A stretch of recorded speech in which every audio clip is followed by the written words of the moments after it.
우리 밤새 안녕하셨습니까? 예, 또 변함없이 오늘 이 새벽 제단에 나오신 우리 여러분들을 진심으로 환영합니다. 자, 오늘은 요한복음 10장 1절로부터 21절의 말씀을 가지고 함께 은혜를 나누려 합니다. 예수님께서는 이제 이 10장에 들어서면서 그 바리새인들과 또 함께 하였던 많은 사람들 앞에 이제 다시금 예수님께서 이 땅에 오셔서 하시는 일이 무엇인지를 설명을 하고 계십니다. 그래서 지금 이 10장은 지속적으로 이 9장에서부터 이어져 오는 내용들로 우리가 살펴보아야 할 필요가 있습니다.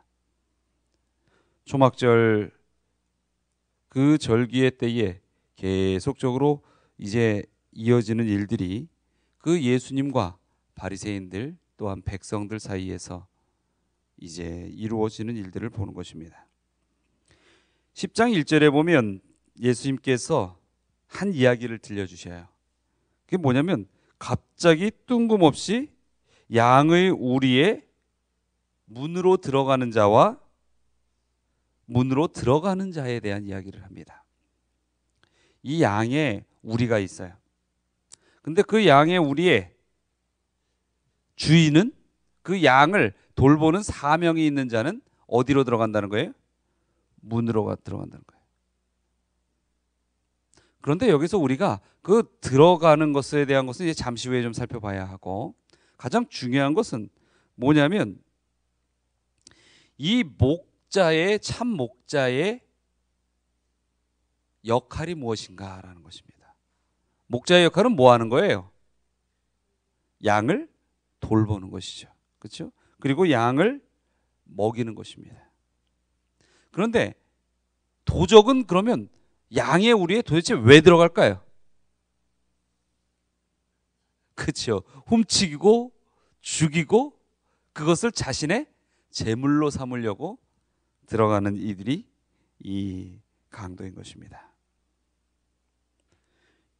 예수님께서는 참으로 자신을 양의 목자다라고 이야기합니다. 오늘 이 10장 1절로부터 21절에 예수님께서는 예수님 스스로를 이제 몇 가지의 모습으로 우리에게 증거를 하셔요. 첫 번째가 뭐예요? 나는 양의 목자라. 두 번째는요, 나는 양의 문이라. 또 그리고 다시 한번 재차 나는 선한 목자라. 이렇게 말씀을 하십니다. 그런데 여기에서 보면은 이 첫 부분에 이 목자에 대하여 설명하기 이전에 양에 대하여 먼저 좀 설명을 합니다. 이 양은요, 누구의 목소리를 알아요? 주인의 목소리를 안다는 겁니다. 양의 목소리를 알아요. 그래서 이 주인의 목소리를 아는 양들은 이 목자가 부를 때에 그 목자의 목소리를 알므로 인해서 어떻게 반응한다고요? 따라간다. 여러분, 예수님께서 목자라고 한다면 우리는 양입니다. 그런데 이 양과 목자의 관계가 제대로 형성되면은 딱 나타나는 반응이 바로 이 두 가지입니다. 무엇을 한다? 목소리를 한다. 그리고 목소리를 따라간다. 여러분, 이 양은요, 목자의 목소리를 들어야만이 안전한 길로 가는 것입니다. 이 목자의 길을, 소리를 놓쳐버리면 그 잃은 한 마리의 어린 양처럼 어떻게 되는 거예요? 절벽 가운데 위험에 빠지는 것이에요. 예수님께서는 그 양이라도 찾으려 하시죠. 근데 이 양이 절벽 가운데 있을 때라도 목자가 얼마나 애타게 부르겠습니까? 그렇죠? 근데도 그 목소리를 듣지 않고 계속 더 깊은 절벽으로 들어간다면 그 목자는 결국 양을 놓칠 수밖에 없을 것입니다. 내가 위험에 빠져 있을 때라도, 그때라도 양의 목소리가, 이 양이 주인의 목소리를 듣고 그 위험 가운데서라도 어떻게 해야 돼요? 멈추어 양을 바라봐야 하는 것입니다. 여러분, 우리의 생애에 있어서 여러분이 이 목자의 목소리를 듣는 양이 되어야 한다는 것입니다. 그래서 정말 여러분이 예수 그리스도를 안다는 것은 우리를 부르는 예수님의 목소리를 알고 우리가 살아가야 하는 인생을 어떻게 살라고 알려주시는 그 음성을 아는 것입니다. 오늘 이 아침에 우리가 정말로 그리스도의 목소리를 듣는 경험이 있어야 하겠습니까? 예, 있어야 합니다. 근데 듣고 딴 길로 가면 그건 더 이상 그 목자의 뭐가 아니에요? 양이 아니에요. 양이 이 알아들을 수 없는 소리가 날 때는 목자의 신분이 밝혀집니다. 목자인지 도적인지. 예. 그런데 이 양이 진정한 목자의 목소리를 알면서도 딴 데로 가면 이건 누구의 신분이 문제예요? 이 양의 신분이 문제예요. 이 양이 목자를 어떻게 하는 거예요? 거스려 벗어나 제가 할 길로 갔거니와 라고 이야기가 되는 것입니다. 여러분, 우리가 주님의 양으로 살아간다는 것은요, 그의 음성을 듣고 그 음성을 따라가는 것이라 분명히 이해해야 하는 것입니다. 여러분, 주님의 음성을 듣는다면 그 음성을 따라 살아가시기 바랍니다. 자, 또 예수님께서는 근데 요거 좀 한번 설명을 해보면은요, 이 왜 양이 목소리를 듣고 따라가고 이런 이야기를 했는가? 도적의 목소리가 들으면 양이 어떻게 한다고 그랬어요? 흩어져 버려요. 갑자기 생소한 소리가 들리니까 위기를 느끼는 것입니다.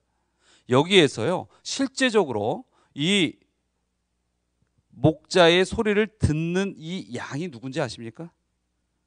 9장에 나오는 소경이에요. 그 소경이 예수님의 목소리를 들었습니다. 그래서 예수님의 그 자기의 눈뜨심을, 그 이적을 가감없이 그대로 증거합니다. 그래서 9장에 너희가 어찌 또 묻냐? 그런 질문을 하는 것입니다. 그리고 그는 따르는 것입니다. 그런데 누가요? 거짓 목자들, 바리새인들이 와서 계속 그 소경과 그 소경의 부모와 그 이적을 본 사람들을 어떻게 합니까? 정죄하고 출교하고 내어 쫓는 것입니다.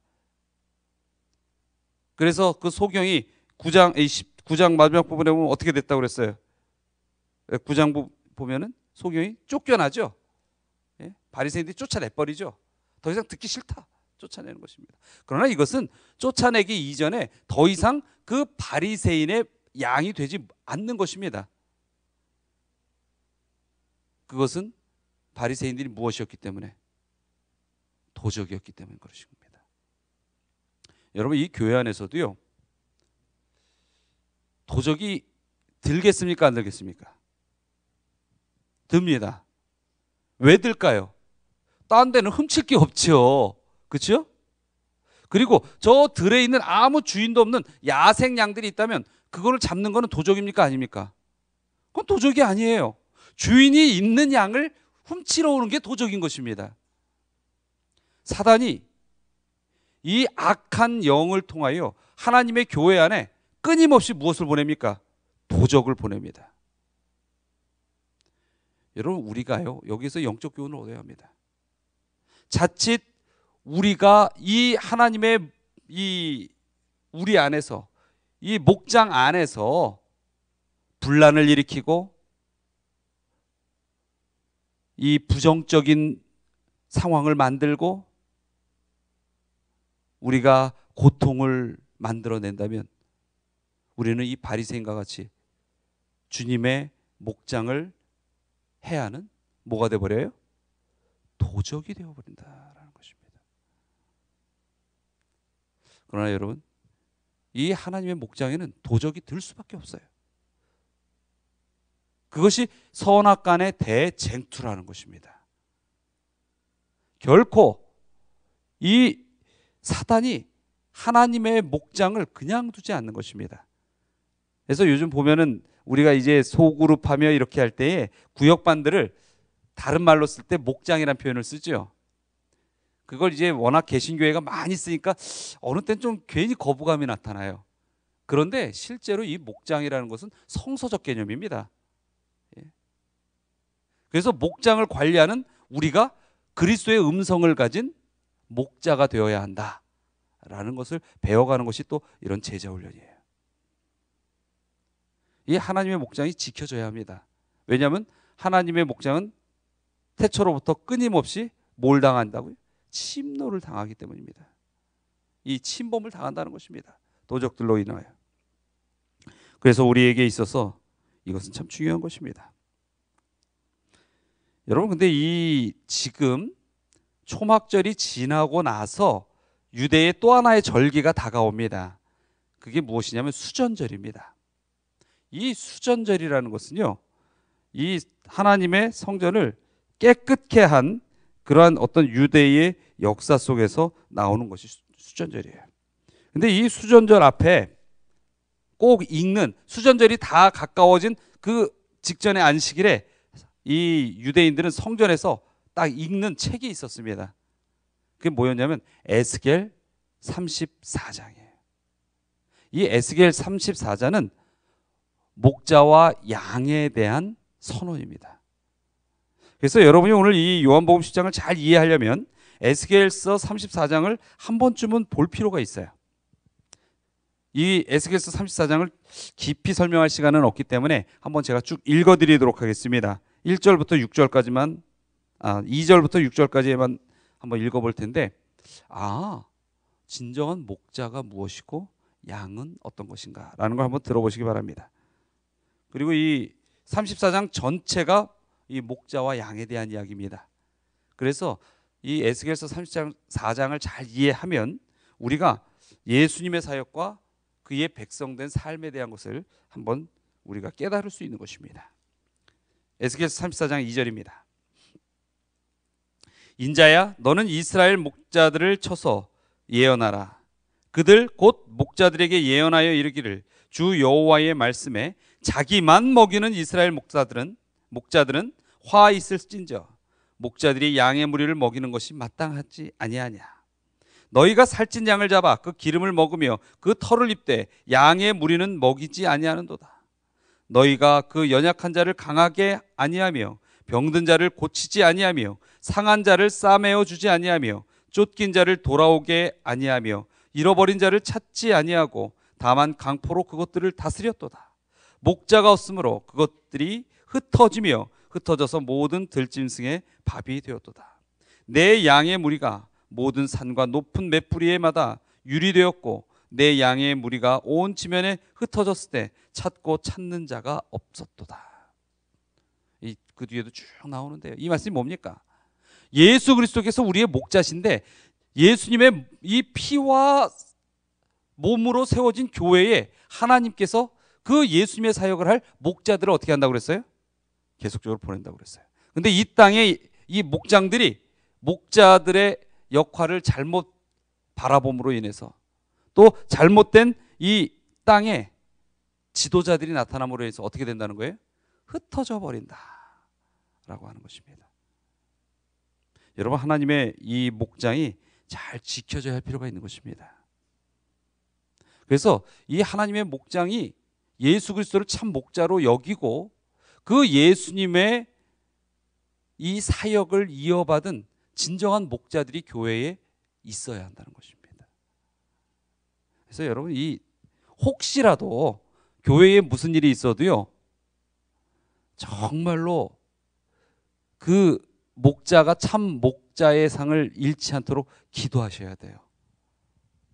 그리고 어떻게 보면 이제 교회에서도 이 장로님들이나 목회자나 또 그런 우리 모든 성도들 간에 이 싸움이 있다면 더 이상 그 교회는 뭐가 없다는 거예요? 하나님께서 세우신 목자가 없다는 겁니다. 여러분, 목자하고 양하고 서로 이를 드러내고 몽둥이를 후들기면서 싸울 일이 있을 수 있는 일입니까? 없죠. 근데 그 일이 벌어진다면 거기에는 늑대가 있을 뿐이지 뭐가 없는 거예요? 목자가 없는 거예요. 여러분, 이 교회의 참 목자가 항상 이 세워질 수 있도록 기도하셔야 돼요. 우리 여기 박나일 목사님하고 제가 있지만 저희들을 위해서도 이 기도 많이 하셔야 됩니다. 저희가 이 교회에서 수많은 성도님들과 어떤 어려운 일을 당하면 그 순간에 저희의 신분은 바뀌어 버립니다. 뭐로 바뀔까요? 양과 싸우는 건 목자가 아니거든요. 양과 싸우는 건 뭐예요? 일이죠. 아니면 뭘까요? 그래도 나는 계속 목자인데, 그렇다면은 이 목자와 싸우는 대상들이 뭐예요? 일이죠. 둘 중에 하나는 뭐가 돼버리는 겁니까? 일이가 돼버리는 것입니다. 늑대가 돼버리는 거예요. 목자가 유일하게 그 지팡이를 들고 싸울 일은 뭐가 있어요? 목장 안에 양을 해하려는 도적이 들어오거나 늑대나 이리가 들어올 때 아니겠습니까? 그래서 우리가 예수 그리스도를 따르는 백성들로서 교회 안에 늑대가 생겨나면 안 돼요. 이리가 생겨나면 안 되는 것입니다. 이 하나님의 목장 안에는 오직 무엇만이 존재해야 된다는 거예요? 목자와 양만이 존재해야 한다는 것입니다. 자, 다시 한번 또 보겠습니다. 예수님께서 그렇게 이런 말씀을 하시면서, 지금 중요해요, 안 중요해요? 예수님께서 그 진정한 목자는요, 우리 밖에 있는 양들도 거두어 드립니다. 주인을 잃어버리고 떠도는 양들도 거두어서 그들을 안전하게 지키려는 마음이 내 양뿐만 아니라 모든 유리하는 양들까지도 보호하고 하는 그 사랑의 마음을 가진 자가 참 목자다라는 것입니다. 그런데 7절에 보니까 예수님께서 또 뭐라고 했어요? 나는 양의 무엇이라? 문이라 라고 했습니다. 이것은 무엇을 얘기하는 것입니까? 하늘로 가는 유일한 통로는 오직 누구밖에 없다? 예수 그리스도밖에 없다는 것을 선언하시는 것입니다. 그래서 정말로 구원의 유일한 길이신 예수님만을 우리가 따라야 한다는 거예요. 그의 음성을 듣는 것이 중요하고, 그래서 이 강단에서도 항상 이 예수 그리스도를 믿고 가는 천국의 길이 선포되어야 한다는 것입니다. 그리고 또 예수님께서 11절에 뭐라고 하셨습니까? 나는 선한 목자라. 그런데 이 처음에는 나는 양의 목자라 이야기했는데, 여기에 선한 목자라 하면서 이 선한 모습이 딱 첨가되니까 바로 뭐가 나옵니까? 선한 목자는 양을 위하여 목숨을 버리느니라. 이 이야기는 뭘까요? 이 교회 안에, 이 하나님의 목장 안에 이 맹수가 들어오면 이 선한 목자는 뭐 한다는 거예요? 목숨을 걸고 싸운다는 것입니다. 그리고 이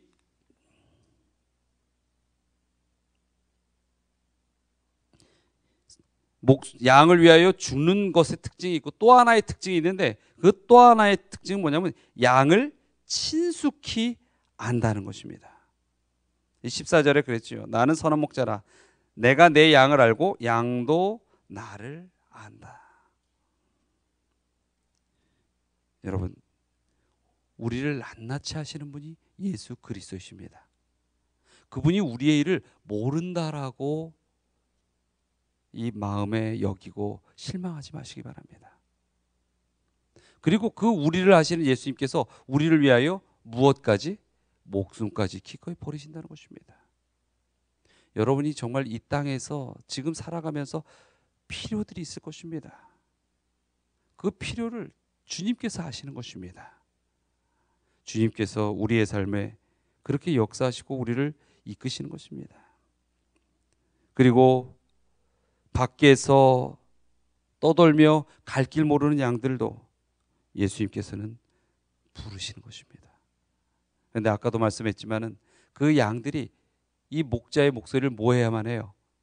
들어야만 해요. 그리고 듣는 것뿐만 아니라 그 목자를 따라서 우리 안으로 들어갈 때에 안전한 삶을 살 수 있는 것입니다. 예수님께서는 선한 목자십니다. 오늘 나를 이끄시는 예수님의 목소리가 무엇인지, 그래서 우리는 들어야만 합니다. 그러할 때 우리는 안전히 갈 수 있는 것입니다. 그리고 18절에 보면 예수님께서요, 그 선한 목자로서 모든 양들을 살리기 위하여 자신의 목숨을 희생하셨어요. 그것이 무엇입니까? 십자가죠.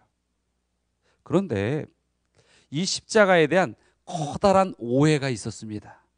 그것은 무엇이냐면, 사단은 그 십자가의 작품이 누구의 작품이라고 생각을 했어요? 자신의 작품이라고 생각했어요. 내가 이 하나님, 아들 하나님을 내가 뭐 했다는 거예요? 죽이고 그의 권세를 내가 뺏었다라고 생각하며 사단은 자기의 작품이라고 여겼어요. 그러나 18절에 뭐라고 이야기하십니까? 자, 17절부터 한번 보겠습니다. 아버지께서 나를 사랑하시는 것은 내가 다시 목숨을 얻기 위하여 목숨을 버림이라. 이를 내게서 빼앗는 자가 있는 것이 아니라 내가 스스로 버리노라. 나는 버릴 권세도 있고 다시 얻을 권세도 있으니 이 계명은 내 아버지에게서 받았노라.